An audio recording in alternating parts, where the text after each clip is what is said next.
Biblia ang sasagot, itanong mo kay Soriano. Ang kapayapaan po ng Diyos Ama at ng ating Panginoong Jesucristo sumainyo. Magandang araw po sa lahat ng ating mga panauhin sa iba't ibang dako ng ating bansa at gayon din sa iba't ibang panig ng mundo. Kasama po natin ang ating mga panauhin sa lugar ng Guam, sa UAE, sa Cebu City, sa Masbate City, sa Butuan City, sa Trece Martires City, sa Nueva Ecija, sa Abukay, Bataan, dyan po sa Caloocan City, sa La Verdad Christian College. Maasa po kaming sa tulong ng Panginoon, maging ang ating mga kababayan at mga kapwa-taong nakamonitor sa atin sa pamamagitan po ng internet sa iba't ibang panig ng mundo. Kayo po ay naabot namin ng maayos sa pamamagitan po ng ating pagsasahing-papawin ng ating pong Worldwide Bible Exposition. Ito po ay naimo-monitor sa lahat ng panig ng mundo at mabigyan natin ng pagkakataon na mapag-usapan natin ang mga bagay na may kinalaman sa ating mga pananampalataya at maibahagi namin sa inyo ang aming mga paniniwala sa loob ng Church of God International. And to get started, kasama po natin, of course, si Kapatid na Eli. Kapatid na Eli, magandang araw po sa inyo. Magandang araw sa inyong lahat, mga kapatid, mga kababayan, and to all our guests in different parts of the globe monitoring us through the internet. You are welcome to ang Dating Daan Bible Exposition. Ang layon po ng ating programa ay magkaroon tayo ng kasiguraduhan sa ating paniniwala sa Diyos at makilala natin yung mga aral ng Diyos na siyang mag-uugnay sa atin sa Diyos. Ang Diyos po ay siyang lumalang sa atin na kailangang sa araw-araw ng ating buhay ay ating kaugnay. Living with God must be a way of life. Parang sa panahon ni Noe, na siya'y nabuhay ng 950 taon, siya'y nabuhay na may kasamang Diyos sa araw-araw. Mababasa po natin yan sa aklat ng Henesis 6:9. Ito ang mga lahi ni Noe. Si Noe ay lalaking matuwid at sakdal noong kapanahunan niya. Si Noe ay lumalakad na kasama ng Diyos. Ayun. Si Noe, ayon sa ulat, ay lumalakad kasama ng Diyos. Hindi lang naman si Noe ang lumalakad na kasama ng Diyos. Si Enoch, sinasabi sa aklat ng Ebreo, ay ganito po sa Kapitulo 11. Pakinggan nyo ang nakasulat. Sa pananampalataya, si Enoch ay inilipat upang huwag niyang makita ang kamatayan at hindi siya nasumpungan sapagkat siya'y inilipat ng Diyos, sapagkat bago siya inilipat ay pinatotohanan sa kaniyang siya'y naging kalugod-lugod sa Diyos. Naging kalugod-lugod sa Diyos si Enoch, sapagkat isa siya sa mga taong nabuhay na kasama ng Diyos. Merong kasamang Diyos sa buhay. Yun yung kawikaang Tagalog kuminsan na may kasamang Diyos sa buhay. Maka-Diyos. Ang layunin po ng ating programa ay magbukas sa inyo ng mga usapin ukol sa pananampalataya sa Diyos.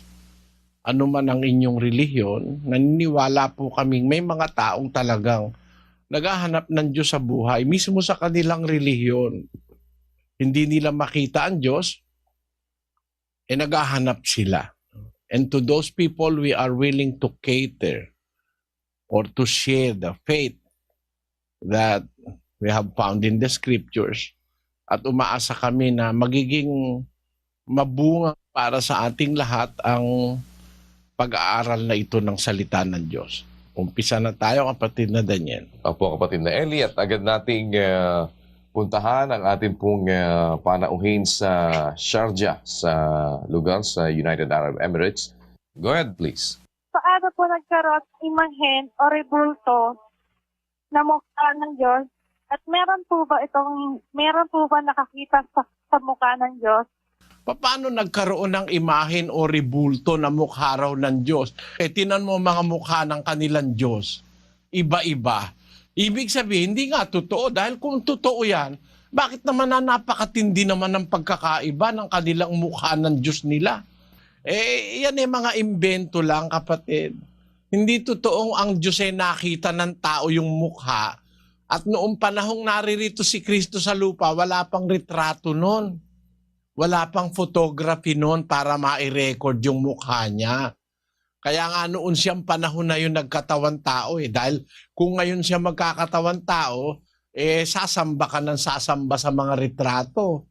Hindi siya ngayon nagkatawan tao dahil ayaw ng Diyos na sasamba tayo sa larawan Alam mo bang bawal ng Diyos yun na yung larawan ay sasambahin? Basahin natin sa 5:7 ng Deuteronomio. Huwag kang magkakaroon ng ibang mga Diyos sa harap ko.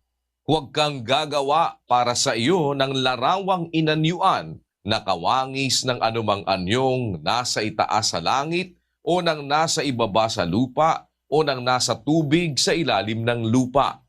Huwag mong yuyukuran sila o paglilingkuran man sila, sapagkat akong Panginoon mong Diyos ay mapanibughuing Diyos. Nakita mo, ang Diyos pala seloso. Ayaw niyang lumuluhod ka sa mga ribulto, mga larawang inanyuan, kawangis ng anumang anyong nasa taas sa langit o sa ilalim ng lupa. Huwag mong ipaglilingkuran sila. Huwag mo silang niyuyukuran, sapagkat akong Panginoon mong Diyos ay mapanibughuing Diyos. Yun mismo yung sinasabi sa pasyon Siguro nakakarinig ka, binabasa nila yung pasyon, Sabi dun sa pasyon, tunay maghihinanakit ang Diyos poong marikit, ginto't pilak yamang munti, sa'yo'y di ipinagkait, kay Baal mo pinagsulit. Ayon, naghihinanakit daw ang Diyos poong marikit, sabi nung pasyon. Bakit naghihinanakit ang Diyos na poong marikit? Ginto, pilak, yamang, muntik, hindi naman sa'yo pinagkait, kay Baal mo ipinagsusulit. Yung mga ibang mga tao, yung Baal, yung Diyos-Diyusan yun ribulto yun si Baal. Doon nila inilalagay at ginugugol yung kanilang ginto at pilak. Kaya yung mga Diyos-Diyusan, maraming mga ginto at pilak yan dapat sana sa Diyos mo iukol yan. Tingnan mo yung mga dumalaw kay Kristo na mga mago, mga wise man. Meron silang regalo kay Kristo, ginto, tapos mira, at saka insenso. Kaya kasi yung ginto, dapat iukol mo yon sa pagsamba sa Diyos. Pero iuukol mo yung ginto sa pagsamba kay Baal na Diyos-Diyusan, maghihinanakit ang Diyos. Kaya sabi mismo sa pasyon, ay sa Diyos lang tayo dapat luluhod. Sukat mong maalaman sa sulat na papalaman ang pong Diyos nga lamang, siyang dapat naluhuran at sambahin gabit araw. Ayun, liwa-liwanag, Sukat mong maalaman sa sulat na papalaman. Ang poong Diyos lamang ang dapat na luhuran. Luhod ka ng luhod kay Tomas, luhod ka ng luhod kay Santiago. Pagka lumuhod ka kay Santiago, nakasakay sa kabayo, pati yung kabayo, naluluhuran mo tuloy. Yung lumuluhod naman sa La Purisima Concepcion, yung birhen doon may ahas sa ilalim ng paa. Pagluhod mo doon, pati yung ahas naluluhuran mo. Ang sabi sa Biblia, kapatid, yung sabi sa pasyon, sabi rin sa Biblia na ang Diyos lamang ang dapat mong luhuran at sambahin gabit araw. Ang Diyos lang ang dapat luhuran. Pati nga anghel nung lumuhod si apokaliptiko. Lumuhod siya sa anghel, pinagbawalan siya ng anghel eh. Basahin natin ang 22:8 ng Apokalipsis. At akong si Juan, ako ang nakarinig at nakakita ng mga bagay na ito. At ang aking marinig at makita ay nagpatira pa ako upang sumamba sa harapan ng anghel na nagpakita sa akin ng mga bagay na ito. At sinasabi niya sa akin, ingatan mong huwag gawin yan. Ako'y kapwa mo alipin at ng iyong mga kapatid na mga propeta at ng mga tumutupad ng mga salita ng aklat na ito. Sumamba ka sa Diyos. Sabi nung anghel kay Juan, huwag mong gagawin yan. Huwag mo akong sasambahin. Sumamba ka sa Diyos. Tama yung nasa pasyon. Sukat mong maalaman, sa sulat napapalaman, ang puong Diyos nga lamang siyang dapat naluhuran at sambahin gabit araw. Yon. Kaya kapatid, yung mga ribu-ribulto na yan, mali yan. Huwag kang magagalit kapatid, sumasagot lang ako sa tanong mo. Maraming salamat kapatid na Flor sa iyong pagdalo. Salamat. At least naliwanagan po pag-iisip ko. Salamat po. Salamat sa Diyos. Salamat. Pagpalain ka ng Panginoon kapatid.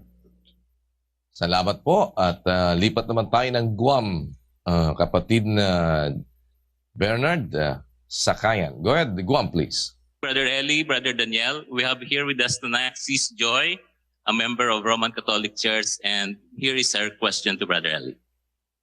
Although I enjoy attending church, would I be considered a hypocrite? I'm in my early 20s and I am bound to fall under peer pressure. Personally, I would feel guilty to disgrace the name of God if such peer pressure I cannot overcome. Thank you, Sister Joy, for coming to our Bible exposition. What I can say about your question is, being young as you are is the very right time for you to start serving God or to start knowing the truth of God. As it is written in the book of Ecclesiastes chapter 12 verse 1, let us read. Remember now thy Creator in the days of thy youth, while the evil days come not, nor the years draw nigh, when thou shalt say, I have no pleasure in them. The recommendation of the Bible is, remember thy Creator in the days of thy youth. So, in our youthful years of life, before the evil day come, we must remember or serve our Creator. Now, you are emphasizing, I guess, in your question that you are in your early 20s and you are so young, and you are bound to fall under peer pressure. Maybe there are barkadas or maybe there are friends, or we call it in the Philippines barkada, or maybe you have friends as young as you are and you enjoy life as it is known to most common of the youths now. There are datings, there are parties, there are drinking sessions, and sometimes there are even pot sessions enjoying prohibited drugs among the young. Maybe that is the pressure you are talking about. But still, under those pressure, you enjoy attending the church. Your question is, can you be considered a hypocrite? No. I do not consider you a hypocrite. You are a very normal person because you are young. You are prone to invitations of your peers, of your friends, of your barkadas. We call it in the Philippines, barkada. I have learned that you are a Filipino born in Guam. Maybe you do not know the Tagalog language, but we call it in the Philippines as barkada. I have also many barkadas when I was in high school because, you see, I am the president of the student council for 2 years. Normally, you can become the president of the student council when you are in the 4th year of high school. But I started to be the president of the student council when I was in the 3rd year in high school. And it continued up to my fourth year in high school. So I know most of my schoolmates, my classmates, and I can say in my own little way that I am a leader of my classmates. There are so many barkadas around and so many influences that may influence me. But still, at the age of 17, I have known the God of the Bible. I became interested in religion, so the rest of my life was dedicated to knowing the truth about God, knowing the reason of my existence, and knowing the existence of everything that I can see and perceive. I have found answers to so many questions in life by learning the truth of God in the Bible. So I do not consider you a hypocrite if you go to church even under pressure of your peers or your barkada. It is a sign that you are a person that have inkling in your mind and in your heart to give a part of your life or a part of your time or devote a part of your youthful activities to something which is spiritual, and that is attending church. The only problem, Sister Joy, is the kind of church you are attending. I have learned in the information that came to me that you are a Catholic. I am sorry to say this. Catholic youths are not well oriented about the true teachings of the Bible. And I may say also that even those who have grown to be masters of the Catholic Church, masters when it comes to the age because they are already 70, 80 years old in the Catholic Church, have not known the real teachings of the Lord Jesus Christ. They do not even know the Bible. Sometimes I have a feeling of grief in my heart because I can see that people who are pretending to be Christians do not even know the Bible, do not even know about 10 or 5 verses in the Bible.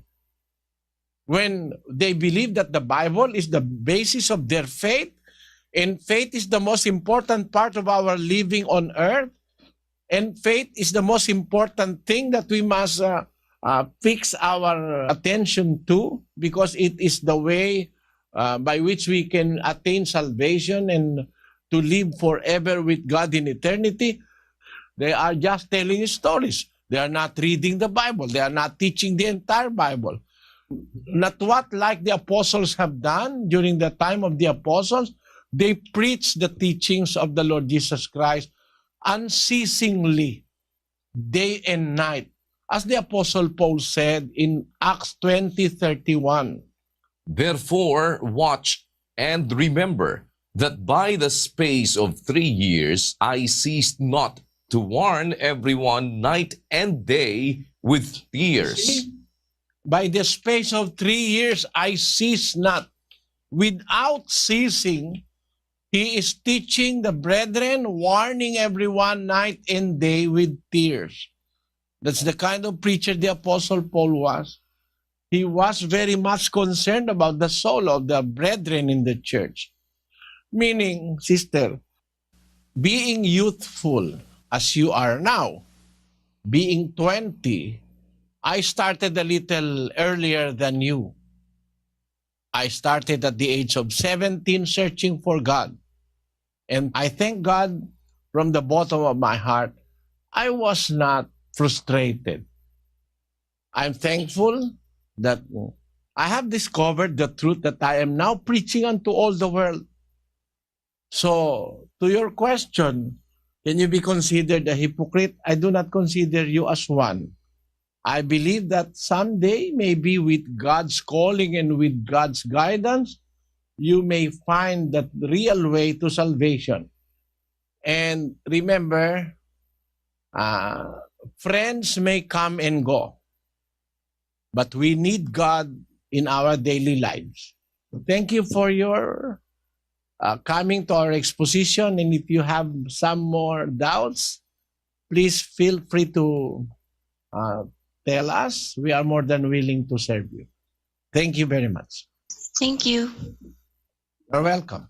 Thank you so much. And lipat muna po tayo ng Cebu. Balik tayo sa Pilipinas. Go ahead, Cebu City, please. Ani aron sa pagpangutana. Nga ang una na akong pangutana, mao kini ngano ang tao nga makasalaman.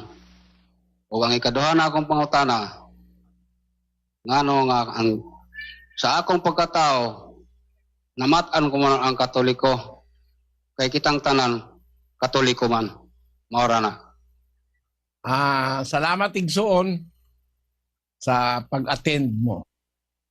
Unang-una, ang tao kaya nagkakasala ay dahil sa maraming bagay. Sometimes, merong pagkakataon nagkakasala tayo because of our ignorance. Gaya ni Pablo. Basahin natin ang unang Timoteo 1:13 sa Cebuano. Bisan ako kaniadto, usa ka mapasipalahon, ug maglulutos, ug magdadaot. Apan bisan paniini, gikaloy-an ako, kay gibuhat ko kini sa pagkawalay pagsabot, diha sa pagkawalay pagtuo. Merong mga taong gumagawa ng kasalanan, kagaya ni Pablo,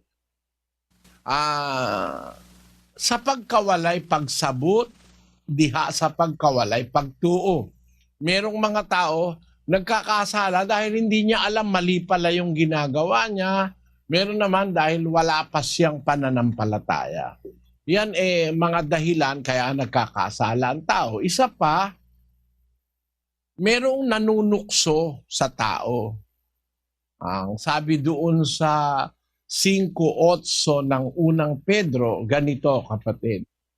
Magbuutan kamo, ug managtukaw kamo, ang inyong kaaway, ang yawa, ingon sa usa ka nangangulob nga leon, nagalibot-libot sa pagpangita ug tukbunon. Ayon. Kaya meron diablo na naggagala para tayo tuksuhin, para tayo magkasala. Ang tao nagiging makasalanan. Isa pang dahilan kaya tayo natutukso at nagkakasala kasi ang ating mga laman, ang ating pagkatao, meron tayong tinatawag na kahinaan o weaknesses sa English. Ang sabi doon sa 26:41 ni Mateo, ganito, managtukaw ug managampo kamo, aron dili kamo masulod sa panulay. Ang espiritu sa pagkamatuod andam, apan ang lawas maluya. Ang lawas ng tao ay hindi masyadong matatag. Hindi tayo parang Iron Man.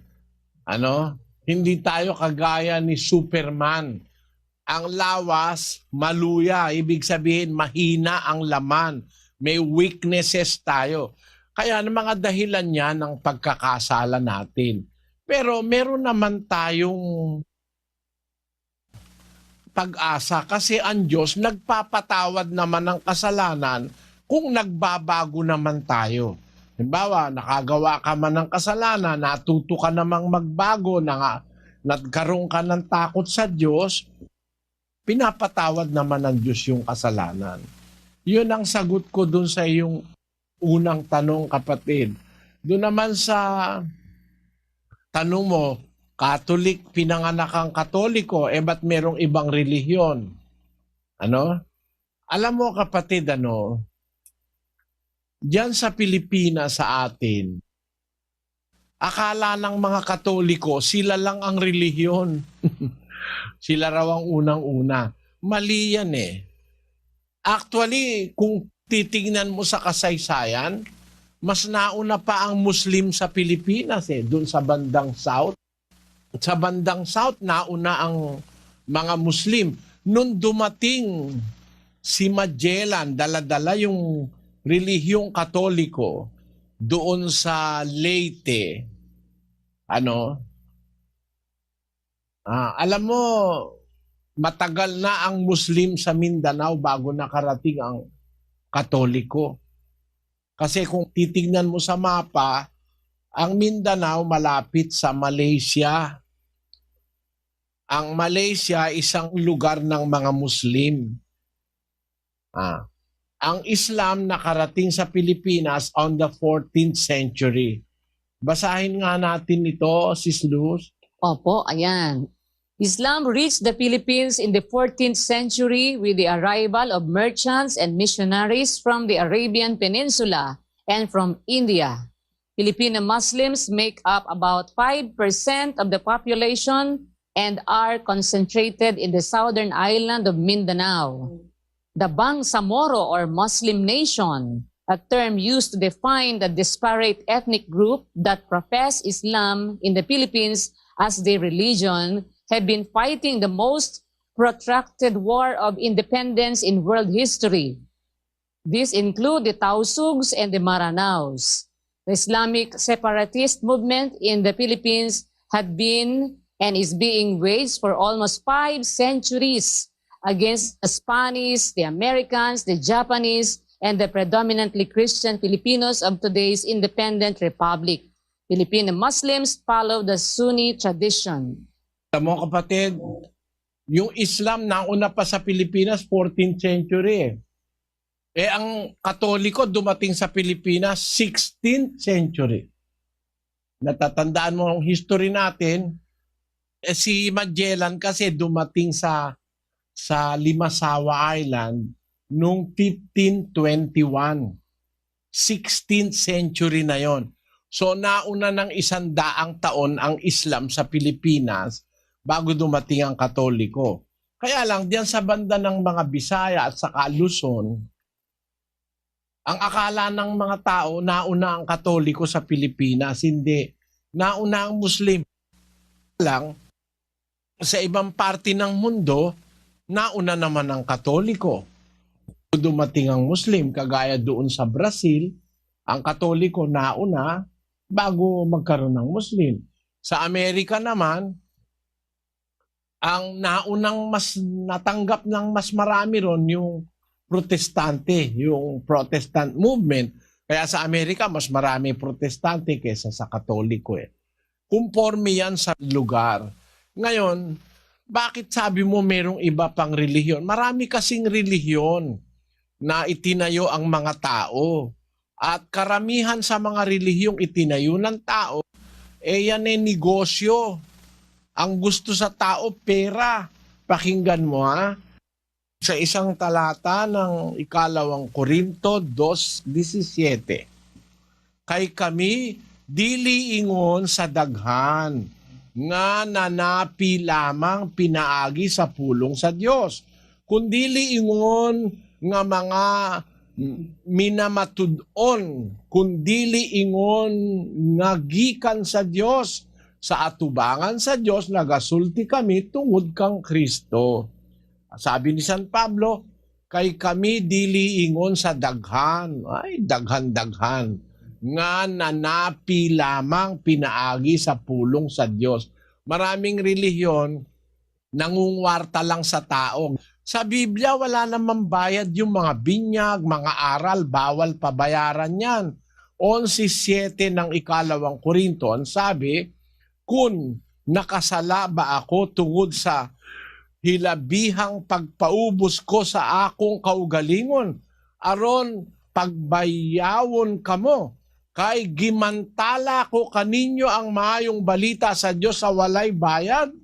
Sabi ni Pablo, gimantala ko kaninyo ang maayong balita sa Dios sa walay bayad. Walay bayad. 23:23 ng Kawikaan, Proverbio, palita ang kamatuoran ug ayaw kini pag ibaligya. Oo, ang kaalam ug pahamatngon ug ang salabutan. Ayaw kinip ibaligya. Ayon, bawal ipagbili ang katotohanan. Bakit dumami iglesia? Ang maraming iglesia o relihiyon, pera ang gusto kaya dumami. Yun ang sagot ko sa iyo, kapatid. Sana naunawaan mo. Salamat po sa mga taga Cebu. Lipat po tayo sa Masbate City, kapatid na Danny Navales. Go ahead, Masbate, please.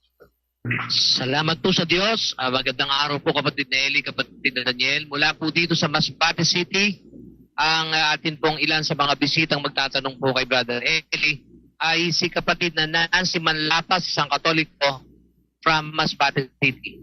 Kapatid na Nancy, andyan na po si Brother Eli. May tatanong lang po ako.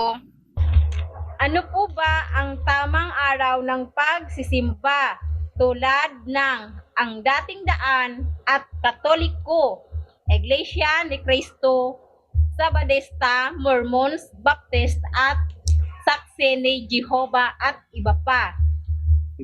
At bakit masamang kainin ang dugo tulad ng dugo ng baboy, manok, at dugo ng baka? Bakit po ba ayaw ng ibang relihiyon ang magsimba sa mga santo o Diyos-Diyosan? Salamat, kapatid na Nancy, sa iyong pagdalot. Alam mo, yung araw ng pagsisimba o pagsamba, sa Biblia kasi pagsamba, hindi naman pagsisimba eh. Kaya nga hindi simbahan, kundi sambahan. Yung pagsasamba sa Diyos, walang araw yon. Kahit anong araw, pwede yon. Basahin natin ang Gawa 2:46. Ug sa nagapadayon sila sa paghiusa sa matag adlaw sa templo, ug sa pagbahin-bahin sa tinapay sa kabalayan, nangaon sila sa malipayon ug sa putli nga kasing-kasing, nga nagadayeg sa Dios, ug nahamutan sa tibuok nga lungsod, ug ginadugang sa Ginoo kanila sa matag adlaw ang mga ginaluwas. Ayon. Sa 2:46 sabi, ug sa naggapadayon sila sa paghiusa sa matag adlaw sa templo. Yung mga unang Kristiyano, nasa templo sa matag adlaw para sumamba sa Diyos. Para mo simba sa Ginoo, matag adlaw sa templo.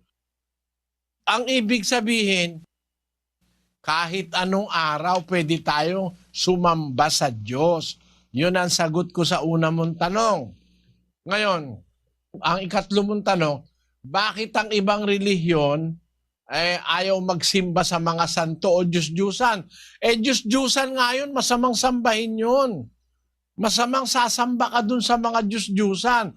Deuteronomio 5:7. Dili ka magbaton ug laing mga Diyos sa atubangan ko. Dili ka magbuhat alang kanimo ug linilok nga larawan.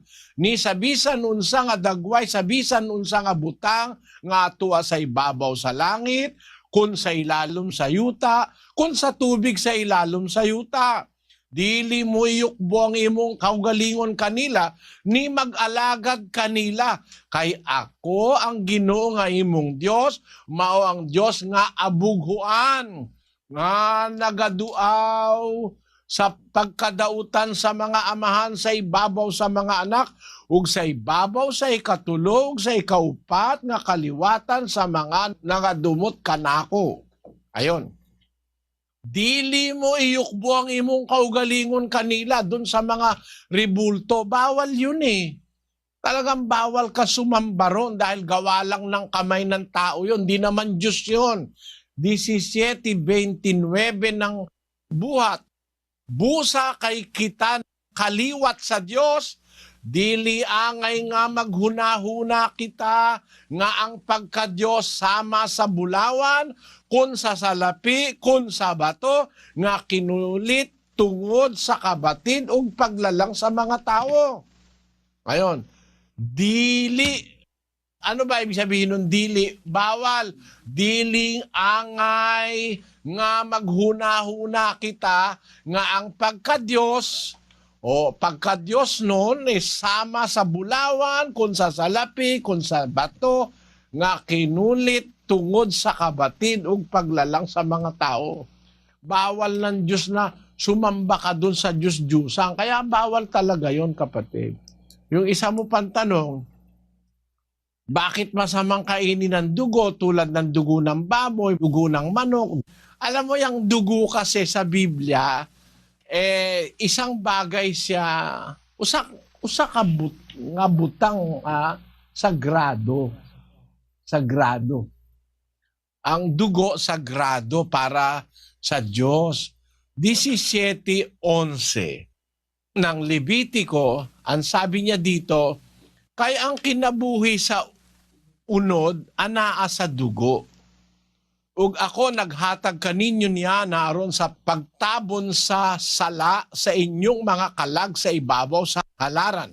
Kay ang dugo mao ang nagahimo sa pagtabon sa sala tungod sa kinabuhi. Ang dugo, it's a form of an atonement. Isang pagtabon sa sala. Ibig sabihin, yung dugo, napapatawad ang kasalanan ng tao dahil sa dugo, sapagkat ang dugo sacred, sagrado sa Diyos. Basahon nato 9:22 sa Hebreohanon. Ug sumala sa kasuguan, makaingon ako, daw ang tanang mga butang ginahinloan sa dugo, ug gawa sa pag-ula sa dugo, walay pagpasaylo. Ayon. Gawa sa pag-ula sa dugo, walay pagpasaylo. Ang dugo nakakatubos. Nakakatubos sa kasalanan. Kaya bawal kainin yan sa Kristiyano. Yun ang sagot, kapatid. Sana maunawaan mo at sana iniimbitahan kita, makinig ka sa ating mass indoctrination. Nandun kasi lahat sa pag-aaral ng doktrina, lahat ng utos ni Kristo. Salamat sa iyo, kapatid na Nancy. May God bless you. Thank you very much po. Ayan, salamat po sa inyo. Sa 13 Martires City naman tayo, kapatid nato Tobias. Go ahead, 13 Martires. Salamat po sa Diyos at mula naman po dito sa 13 Martires City, magtatanong po si kapatid na Juan Magdayaw, isa pong Katoliko. Sige po, kapatid na Juan, pwede na po kayo magtanong kay kapatid na Eli.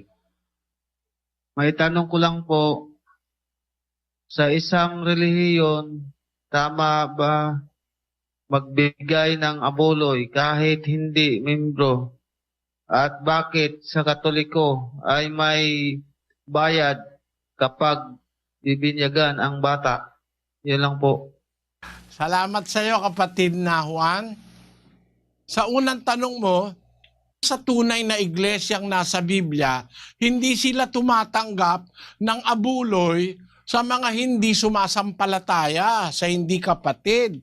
Basahin natin ang 3 Juan 1:7. Sapagkat dahil sa pangalan ay nangagsiyaon sila na walang kinuhang anuman sa mga hentil. Tinan mo yung mga alagad nung una, yumayaon, nangangaral, hindi sila kumukuha kahit ano sa mga hentil. Doon sa mga hindi pa sumasampalataya, hindi pa lingkod ng Diyos, wala silang kinuhang anuman sa mga hentil, ang sabi ni San Juan. Kaya sa amin, bawal kaming kumuha ng abuloy sa hindi pa natin kapanampalataya. Tatanggap tayo ng offering, hindi natin tinatanggap pagka hindi pa nabibinyagan sa atin o hindi pa sumasampalataya. Yun ang sagot sa unang tanong, kapatid. Ngayon, bakit sa Katoliko may bayad kapag bibinyagan ng bata? Yan yung sinasabi ni Pablo sa 2 Korinto 2:17. Sapagkat hindi kami gaya ng karamihan na kinakalakal ang salita ng Diyos. Yun, kinakalakal nila, ginagawa nilang negosyo ang salita ng Diyos. Samantalang kung pag-uusapan Biblia, bawal ngang ibenta yung aral Sa Mateo 17:8, ganito sabi, At samantalang kayo'y nangaglalakad ay magsipangaral kayo na nangagsasabi ang kaharian ng langit ay malapit na. Mangagpagaling kayo ng mga may sakit, mangagpabangon kayo ng mga patay, mangaglinis kayo ng mga ketong, mangagpalabas kayo ng mga demonyo. Tinanggap ninyong walang bayad ay ibigay ninyong walang bayad. Ayan, tinanggap niyong walang bayad, ibigay niyo walang bayad. Mangaral kayo, tinanggap niyong walang bayad, bigay niyong walang bayad. Kaya ni Kristo, sabi nga sa pasyon, bayan-bayan nililibot ng pangangaral ni Jesus. Isang tanghali na pagod, nagpahinga at lumuklong doon sa bandon ni Jacob. Doon niya inabangan babaeng makasalanan, Samaritana ang ngalan. At pagdating agad naman, binatit pinarangalan, at ang ginawang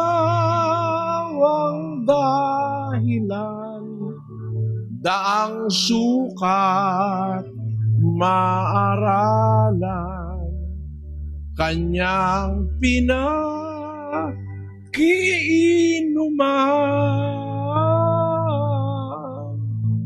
at totoong nauuhaw sa taong makasalanan.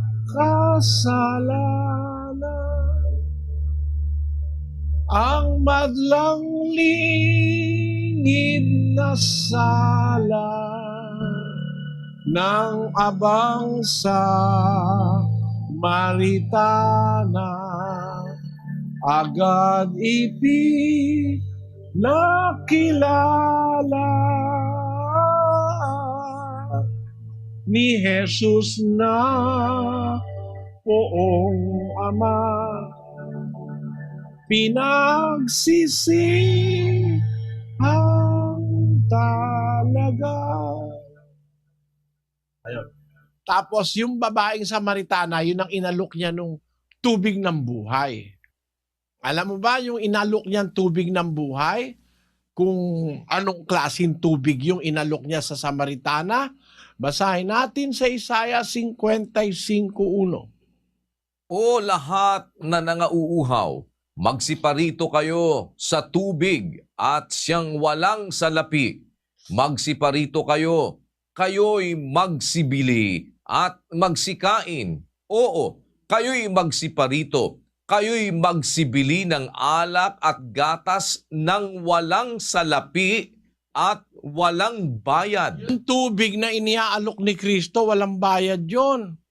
At hindi lang tubig, kahit na yun ay gatas o alak na galing sa Diyos, walang bayad. Ang kahulugan ng alak, aral yon. Ang kahulugan ng gatas, aral yon. Ang kahulugan ng tubig, aral ng Diyos yon. Iisa ang kahulugan nun, alak, tubig, aral. Yun ay walang bayad, inio-offer ni Kristo. Yun ang sagot ko, kapatid. Sensya ka na. Kung magagalit. Salamat po. Salamat po. At lipat tayo ng Nueva Ecija. Go ahead please, Nueva Ecija. Ang una ko po ang tanong, saan po ba mapupunta ang anak ng Diyos at ang hindi anak ng Diyos? At paano po may liligtas ang hindi anak ng Diyos? Pangalawa po, anong ibig sabihin ng 666?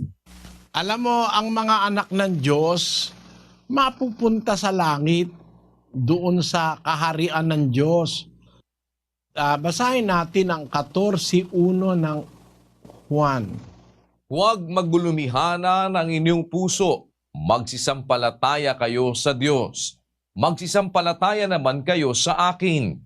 Sa bahay ng aking ama ay maraming tahanan. Kung di gayon, ay sinabi ko sana sa inyo, sapagkat ako'y paroroon upang ipaghanda ko kayo ng dakong kalalagyan. At kung ako'y pumaroon at kayo'y maipaghanda ng kalalagyan, ay muling paririto ako at kayo'y tatanggapin ko sa aking sarili upang kung saan ako naroroon, kayo naman ay dumuon. Ayun, doon mapupunta yung mga anak ng Diyos. Kung saan nandun si Kristo, doon din naman sila pupunta. Sabi niya, nung umalis siya rito sa lupa, paparoon na ako sa bahay ng aking ama. Ipaghahanda ko kayo ng dakong kalalagyan. Kung ako'y makaparoon at maipaghanda ko na kayo ng kalalagyan, muling paparito ako at kayo'y tatanggapin ko upang kung saan ako naroon, kayo naman ay dumuon. Kaya yung mga anak ng Diyos, pupunta yun sa kung saan nandun si Kristo at ang Ama, dun sa langit. Ang tawag dun sa Biblia, paraiso, kapatid. Ang tawag dun, paraiso. Yun ang pangako ni Kristo dun sa magnanakaw na nagbalik loob sa kanya. Sabi niya, ipagsasama kita sa paraiso. Yun ang tinatawag na paradise. Doon pupunta ang mga anak ng Diyos. Paano ba tayo maliligtas para makarating sa paraiso? Ang kaligtasan sa ating panahon ay kung susunod tayo dun sa aral ng ipinangaral ni Kristo sa Ebanghelyo. Yun nga yung pinag-aaralan natin pagka meron tayong mass indoctrination. Yun ang paraan para tayo maligtas. Malaman natin yung mga aral ni Kristo, yung Ebanghelyo. 15:1 ng unang Korinto. Ngayoy ipinatatalastas ko sa inyo, mga kapatid, ang ebanghelyo na sa inyo'y aking ipinangaral na inyo namang tinanggap, na siya naman ninyong pinananatilihan. Sa pamamagitan naman ito'y ligtas kayo kung matiyagan ninyong iingatan ang salitang ipinangaral ko sa inyo, maliban na kung kayo'y nagsisampalataya ng walang kabuluhan. Ayun, sa pamamagitan nito, sabi ni Pablo, yung Ebanghelyo, ligtas kayo. Ang ikaliligtas, yung aral ng Ebanghelyo, yung isinulat ng mga apostol. 1:13 ng Efeso. Nasa kanya'y kayo rin naman, pagkarinig ng aral ng katotohanan, ng Ebanghelyo ng inyong kaligtasan. Nasa kanya rin naman, mula nang kayo'y magsisampalataya, ay kayo'y tinataka ng Espiritu Santo na ipinangako. Yun. Pagkarinig ang wika ng aral ng katotohanan, ng Ebanghelyo ng inyong kaligtasan. Ang Ebanghelyo, yun ang ikaliligtas natin. Yung aral ng katotohanan, aral ni Kristo. Yun yung ikaliligtas kung sasampalatayanan natin. Kung susunod tayo, maniniwala tayo at ating gagawin sa ating araw-araw na pamumuhay, maliligtas ka, kapatid. Sigurado yun. Filipos 1:27. Ang inyo lamang pamumuhay ay maging karapat-dapat sa Ebanghelyo ni Kristo. Ayun. Kaya yung Ebanghelyo, paraan ng pamumuhay yun. It is a way of life. Ano ba yung sinasabi ng Ebanghelyo? Unang-una, yung aral ng pagmamahal o pag-ibig. Pag-ibig sa kapwa-tao, pag-ibig sa Diyos ang una. Pangalawa, pag-ibig sa kapwa. Tapos pag-ibig pati sa kaaway. Pag ang kaaway mo nagutom, pakainin mo. Pag nauhaw, painumin mo. Yun, bahagi ng aral ng Ebanghelyo yun. Yung aral ng Ebanghelyo tungkol sa mag-asawa. Paano ba sila magsasama? Paano ba sila magpapalaki ng anak? Kasama yun sa aral ng Ebanghelyo. Yun pinag-aaralan natin doon sa ating indoctrination session. Paano ka ba mananamit? Maghahanap buhay. Ang pagkain, may bawal ba? Wala bang bawal? Nandun lahat yon sa aral ng Ebanghelyo. Yan po aming pinag-aanyaya. Ngayon, dun sa isang tanong mo, kapatid, na paano tayo maliligtas? Yun, malaman mo yung aral ng Ebanghelyo, isabuhay mo, sundin mo araw-araw, yun ang siguradong daan para maligtas ka. Tungkol naman dun sa 666, yung 666 na yun, tao yun eh. Ang tawag sa Biblia, hayop. Hayop. Ang tawag sa English dun eh, beast. Pero yon simboliko yun ng isang tao. Basahin natin ang 13:18 ng Apokalipsis. Dito'y may karunungan, ang may pagkaunawa ay bilangin ang bilang ng hayop, sapagkat siyang bilang ng isang tao, at ang kanyang bilang ay 666. Ayun, yung palang 666 ay bilang ng hayop na nasa isang tao. Ay, ibig sabihin, it is a representation of a man na kalaban ng Diyos. Yung may bilang na 666 is an evil person. At kung pag-aaralan natin yan ng mahaba-habang pag-aaral, mangangaral yan. Leader yan ng relihiyon na naghahari sa maraming tao sa lupa. Basahin natin ang 13:16. Ang lahat, maliliit at malalaki, at mayayaman at mga dukha, at ang mga laya at ang mga alipin ay pinabigyan ng isang tanda sa kanilang kanang kamay o sa noo. Makapangyarihan tao yung hayop na yan. Kasi ang lahat na sasakop niya, marami siyang sakop. Maliliit, malalaki, mayayaman, mga dukha, mga laya, mga alipin. Pinabigyan niya ng tanda sa kanilang kanang kamay at saka sa noo. Ibig sabihin, isa siyang makapangyarihang tao, maimpluwensya. At ang bilang niya ay 666. Is symbolizing that number of imperfection. Ang number 6 kasi, imperfect number yan eh. Isang numerong kulang. No? Ang Diyos kasi, nung lalangin niya ang langit at lupa, 7 araw ang sabi sa Biblia. Sa isang linggo, may 7 araw din. No? Pagka 6, kulang ng isa. 3 6 yan. So yan imperfection talaga. Ang kahulugan niyan sa Biblia, kung pag-aaralan natin, it shows imperfection. Isang numerong kulang, hindi sapat. Yang 666. Kaya yan ay simboliko ng isang taong masama na walang tunay na pagkakilala sa Diyos. Mahaba lang yan kung ating kukumplitohin eh. Pero pag nakinig ka ng doktrina, kapatid, inanyayahan ko kayong lahat makinig para marami kayong matutunan. Hanggang dyan muna, kapatid na Jackie Lou, inaanyayahan kita sa ating mass indoctrination. Okay, salamat po, kapatid na Jackie Lou, dyan sa Nueva Ecija. Salamat po sa inyo sa inyong pakikiisa sa ating ngayong Worldwide Bible Exposition. Lipat naman tayo ng Abukay, Bataan. Nandun si kapatid na Lito at Rudy Alamares. Go ahead, Abukay, please.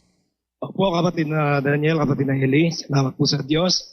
Ang magtatanong po dito sa Abukay, si kapatid na Renato Dato, 53 years old, isa po siyang Katoliko. Sige po. Gusto ko lang pong tanong, ang plano po ba ng Panginoong Diyos ay malaman ng lahat ng tao ang tunay na ebanghelyo ng Panginoong Jesucristo?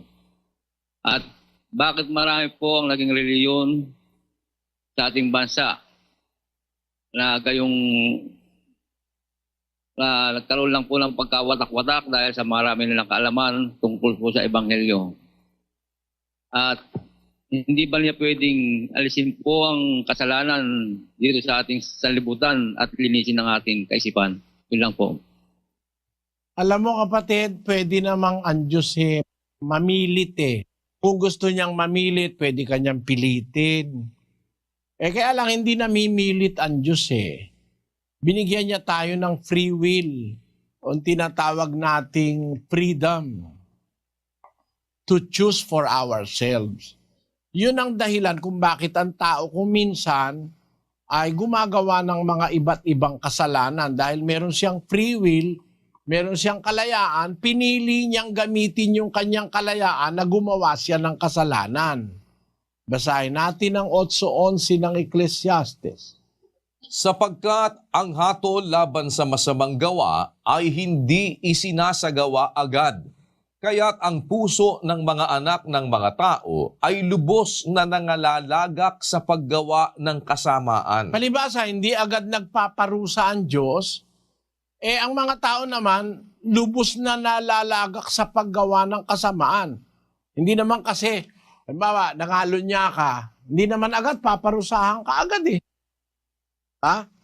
Kung halimbawa, lahat ng mga ngalo niya magkakadikit, di na magkakahiwalay, matatakot na taong mangalo niya eh. Meron akong alam sa PGH nung araw, yung palang babae, meron tinatawag na intrauterine device. Yung intrauterine device, nagpipigil yon para ang babae ay huwag mabuntis. Ngayon, nagsiping yung mag-asawa. Abay, nawala sa lugar yung IUD, intrauterine device. Nawala yung sa lugar. Naipit yung pag-aari ng lalaki doon sa loob ng intrauterine device. Hindi maalis ngayon. Nasasaktan yung babae, nasasaktan din siya. Dinala isinugod sa PGH eh. Nahihiya sila, wala silang magagawa. Kasi hindi maalis yung, para bang yung asong, di ba nakikita yung mga aso sa walang mali siya, no? Yung mga asong nag-aasawahan sa kalye, kahit buhusan mo ng tubig, pagka nakapasok, hindi maialis ng aso eh. Dahil may pumipigil. Ang ibig kong sabihin, kapatid, kung lahat ng mga ngalo niya, maiipit na yung lalaki, hindi na makakaalis doon, baka matakot ang taong mangalo niya eh. O sumiping sa mga patutot eh. O magtaksil sa asawa. Kaya sabi ng banal na kasulatan, sapagkat yung hatol laban sa masamang gawa, hindi agad isinasagawa, ang mga tao naman lubos na nalalagak sa paggawa ng kasamaan. Kaya kung sasabihin mo sa akin, hindi ba pwedeng alisin ng Diyos dito sa lupa ang kasalanan at linisin ang ating kaisipan? Di yun eh. Kung sasapilitan tayo ng Diyos. Kaya lang hindi nga namimilit ang Diyos. Gusto niya, sumunod tayo sa Kanya ng kusa. Maligaya ang Diyos na sa kalayaan mo, mas piliin mo yung pagsunod sa Kanya. 1:19 ng Isaias. Pakinggan mo. Kung kayo'y magkusa at mangagmasunurin, kayo'y magsisikain ng buti ng lupain. Para maintindihan mo kapatid, ang magulang pwede mong puwersahin ng anak mo eh. Tama? Hulin mo yun. Ganon. O bumili ka nun. Pwede mo, anak mo yun eh. Lalo na kung may dala kang baston. Takot lang nung anak mo. Diba? Pero halimbawa, yung anak mo, 10 taon, pumunta sa tindahan, naalala yung tatay niya, ibinili ng hopya. Pagbalik sa'yo, tatay, binili kita ng hopya. Hindi ba napakasarap na maramdaman mo, no? Na hindi mo naman pinipilit yung anak mo, hindi mo naman inutusan, ibinili ka ng hopya.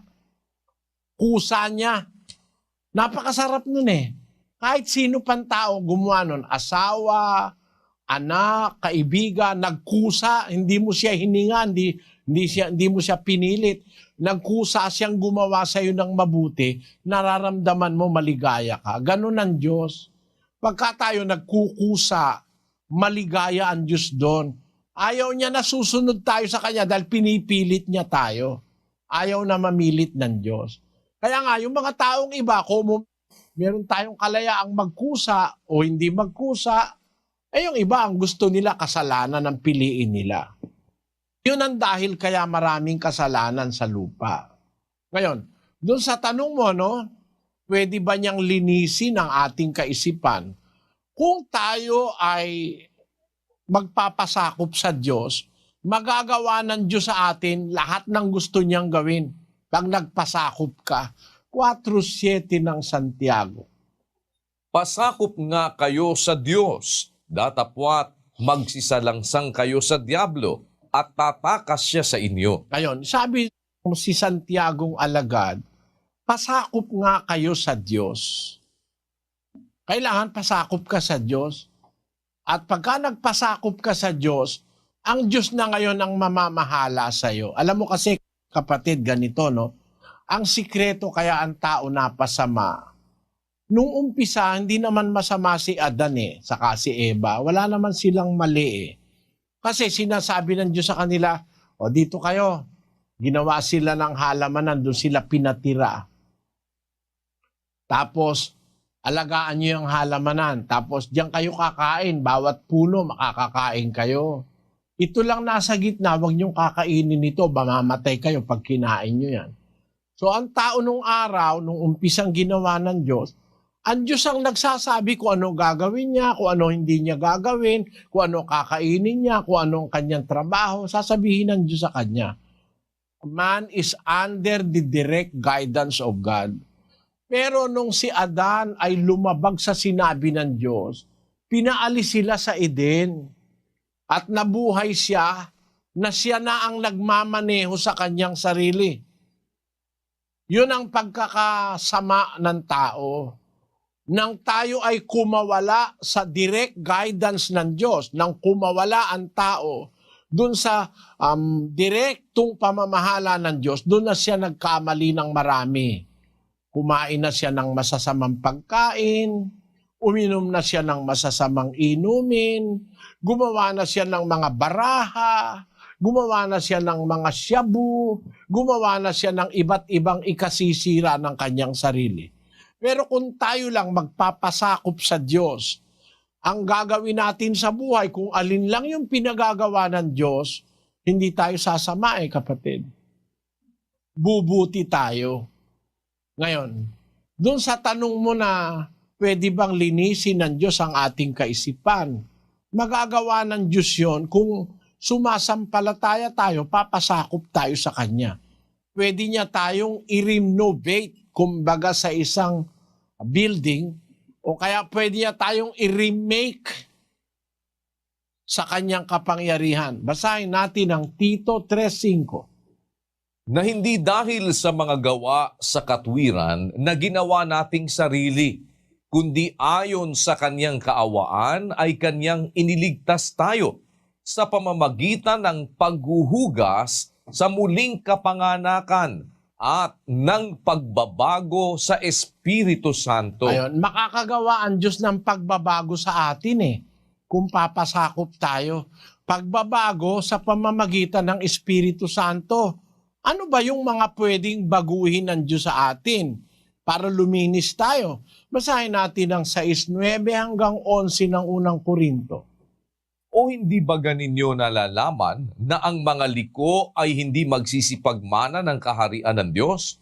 Huwag kayong padaya, kahit ang mga mapakiapid, ni ang mga mananamba sa Diyos-Diyusan, ni ang mga mangangalunya, ni ang mga nagsasababae, ni ang mga mapakiapid sa kapwa lalaki, ni ang mga magnanakaw, ni ang mga masasakim, ni ang mga manglalasing, ni ang mga mapagtungayaw, ni ang mga manglulupig, ay hindi mangagmamana ng kaharian ng Diyos.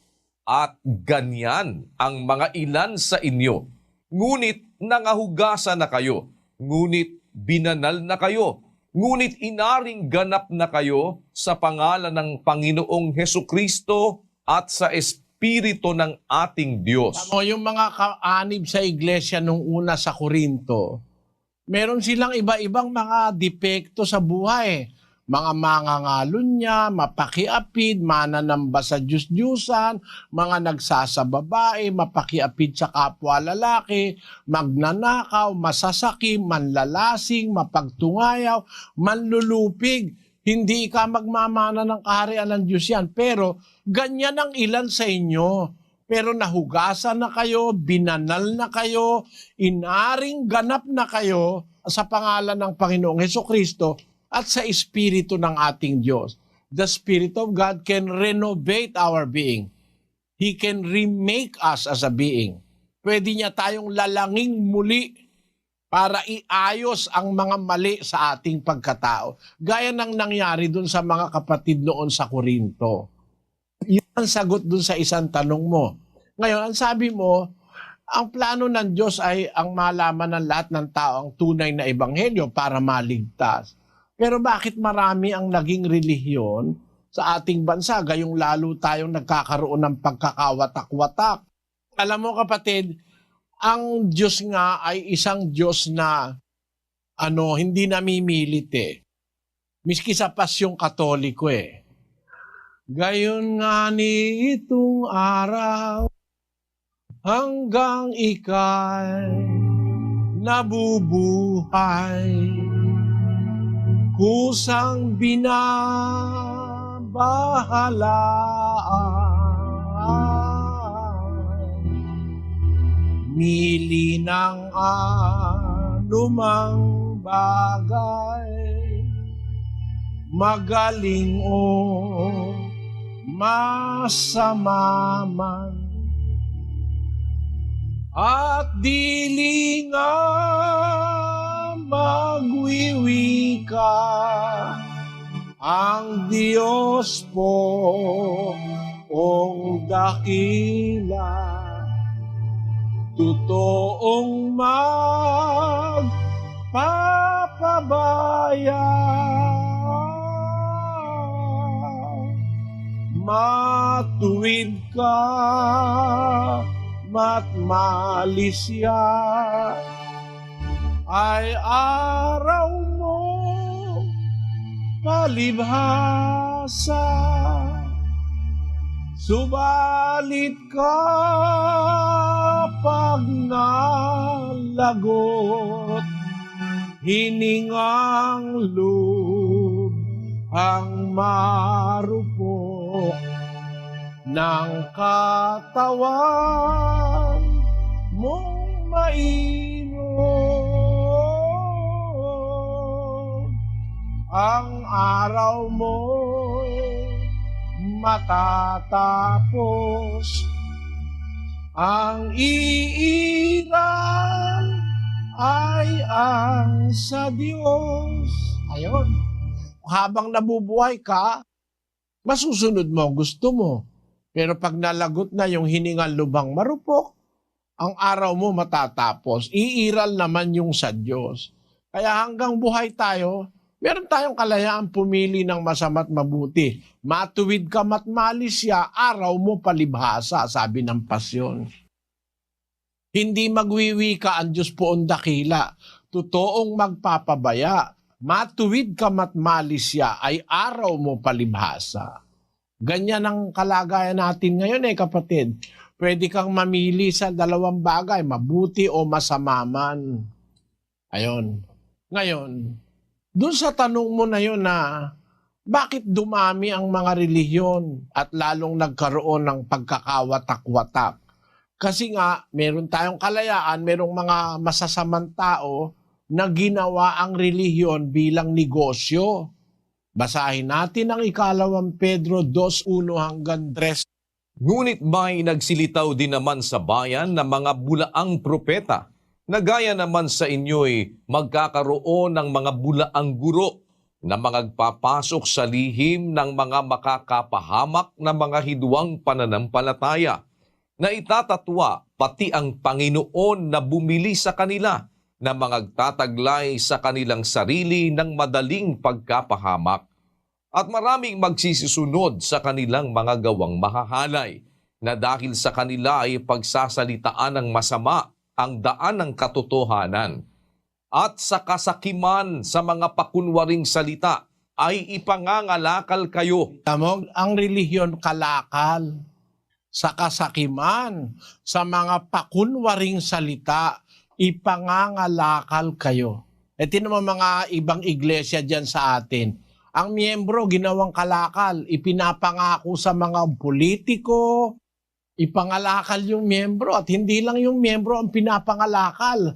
2 Korinto 2:17. Sapagkat hindi kami gaya ng karamihan na kinakalakal ang salita ng Diyos. Ayan, yan ang dahilan kung bakit dumami relihiyon, kapatid, at nagkaroon ng pagkakawatak-watak sa mundo. Kasi merong mga nangangalakal ng salita ng Diyos. Ginagawang negosyo ang relihiyon. At hindi mo na yan dapat ipagtaka. Tingnan mo ang soft drinks, ang dami. Nung bata kasi ako, alam mo soft drinks noon? Coke, Pepsi, Royal True Orange, at saka soda water. Yung mga hindi natutunawan, lola ko, bibili ng soda water. Iinom ng soda water. Coke, Orange, Pepsi. Ba't ngayon ang daing soft drinks? Kasi malakas kumita yung soft drinks eh. Dumami ngayon ang soft drink. Ganun lang ang relihiyon, kaya dumami, malakas kumita mga pastor eh. Yan ang ibig kong sabihin, kapatid. Kaya yung relihiyon dumami, naghasik ng kampi-kampi dahil masama ang intensyon ng mga nagtayo. Nagpapayaman, sabi ni San Pedro, kinakalakal ang miyembro at kinakalakal ang salita ng Diyos.